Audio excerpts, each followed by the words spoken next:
কারিকুরির তরফ থেকে কারিকুরি আজ তোমাদের জন্য একটা ছোট মাছের রেসিপি নিয়ে এসেছে। দেখো আমি এখানে একটা ওভেনে একটা কড়া বসিয়ে দিয়েছি, আমি গ্যাসটাকে ধরিয়ে দিচ্ছি। এটা গরম হয়ে গেছে বন্ধুরা, আমি এতে সর্ষের তেল দিয়ে দিচ্ছি পরিমাণ মতো, প্রায় 4 টেবিল চামচ সর্ষের তেল আমি এতে দিয়ে দিলাম। তেলটা আমার গরম হয়ে গেছে বন্ধুরা। এবার দেখো এখানে আমি কিছু বাটা মাছ নিয়েছি। এই বাটা মাছটাকে আমি ঘন্টাখানেক আগে ধুয়ে নুন হলুদ মাখিয়ে রেখেছি। এবার এই তেলের মধ্যে আমি বাটা মাছটা ভেজে নেব। তাই প্রথমে আমি তেলের মধ্যে একটু লবণ দিয়ে দিচ্ছি যাতে মাছটা কড়াতে লেগে না যায়।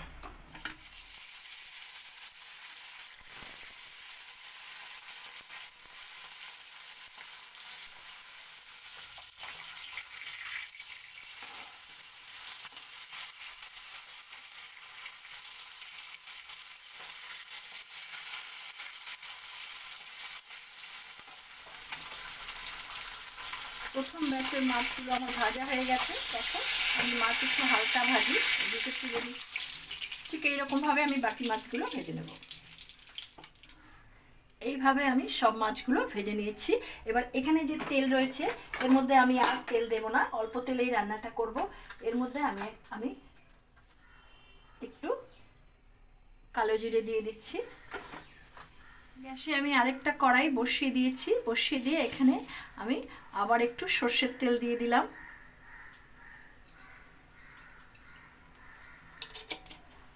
বন্ধুরা এখানে আমি কেন আরেকটা কড়াই বসালাম, আমি প্রথমে বড়িগুলো ভেজে নেইনি প্রথম তেলে। তো এখন মাছ ভাজার তেলে কড়াইতে যদি আমি বড়িটা ভাজি তাহলে সেই বড়িটার ভেতরে আমার মাছ ভাজার একটা পোড়া পোড়া গন্ধ হবে। ওই কারণে আমি এটাকে চেঞ্জ করে এটা করলাম। এবার দেখো এর মধ্যে আমি কিছু হিঙের বড়ি নিয়েছি, সেই হিঙের বড়িটা আমি তেলের মধ্যে ভেজে নেব। হিঙের বিউলির ডালের বড়ি নিয়েছি আমি।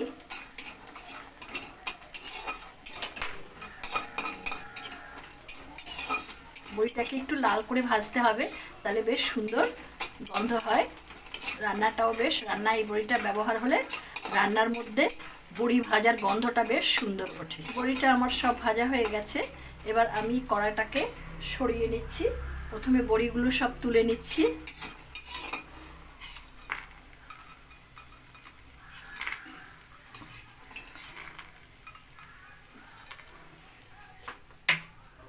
এবার কড়াটাকে আমি সরিয়ে নিচ্ছি। কালো জিরে ফোড়নটা আমার ভাজা হয়ে গেছে।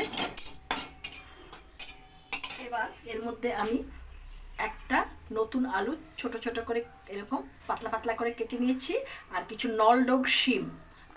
এই যে নতুন আলু আর নলডোগ শিম তার সঙ্গে বড়ি পড়লে রান্নাটা খুব সুন্দর হয়। তো প্রথমে আমি আলুগুলোকে একটু তেলে দিয়ে দিলাম, তার সঙ্গে শিমটাও দিয়ে দিলাম। এটাকে একটু হালকা একটু করে আমি 1 চা চামচ আদা বাটা দিয়ে দিচ্ছি, 1 চা চামচ হলুদ দিচ্ছি, হলুদ গুঁড়ো, 1 চা চামচ লাল লঙ্কার গুঁড়ো, 1 চা চামচ জিরের গুঁড়ো। এবার এটাকে আমি একটু মশলাটাকে দিয়ে ওই শিম আর আলুটাকে একটু হালকা করে কষিয়ে নেব।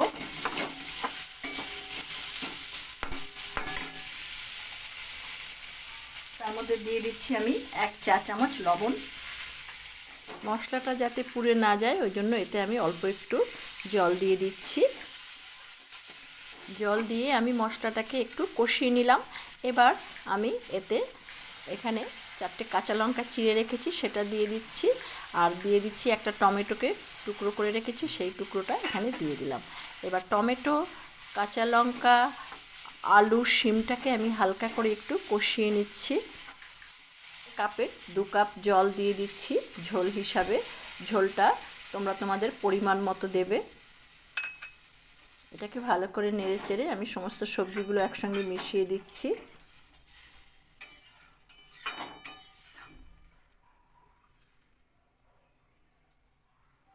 ঝোলটা আমার একটু ফুটবে, ঝোলটা ফোটা পর্যন্ত আমি একটু অপেক্ষায় রইলাম। ঝোলটা তোমরা তোমাদের পছন্দ মতো দেবে, কতটা ঝোল দেবে সেই অনুযায়ী দেবে জলটা। ঝোলটা আমার সুন্দর ফুটছে বন্ধুরা, আলুটা নরম হয়ে গেছে। শিমটাও নরম হয়ে গেছে। এখন আমি এর মধ্যে এই মাছ ভাজাগুলো একে একে সব দিয়ে দেব।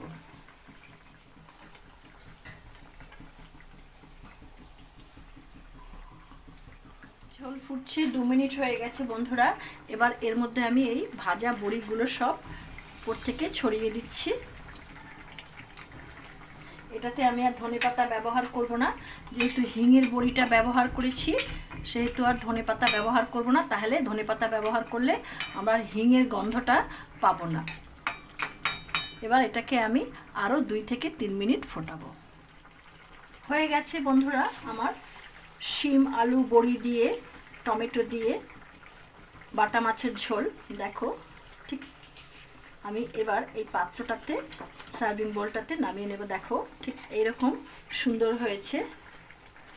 তোমরা এরকমভাবে করে খাবে, খুব ভালো লাগে শীতকালে এই ধরনের খাবারগুলো। হালকা পাতলা, শরীরের কোনো সমস্যা হয় না এগুলো খেলে, এই ধরনের খাবারগুলো। এবার আমি এটাকে নামিয়ে নিচ্ছি। দেখো বন্ধুরা হয়ে গেল আমার বাটা মাছের ঝোল। তোমরা তো দেখলে আমি এটাকে কিভাবে করলাম।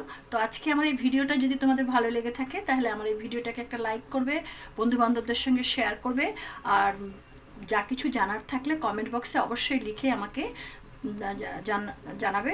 আর যারা এখনও পর্যন্ত আমার এই চ্যানেলটিতে নতুন, আমার এই চ্যানেলটিকে সাবস্ক্রাইব করেনি, তাদের কাছে আমার একান্ত অনুরোধ রইল তারা আমার এই চ্যানেলটিকে সাবস্ক্রাইব করে বেল আইকনের অল অপশনটিকে প্রেস করবে, তাহলে আমার পরবর্তী সমস্ত নোটিফিকেশন তোমাদের কাছে সবার আগে চলে যাবে। তোমরা দেখতে থাকো কারিগরি আগামী দিন তোমাদের জন্য কী নিয়ে আসে। তোমরা ভালো থেকো, সুস্থ থেকো, ধন্যবাদ।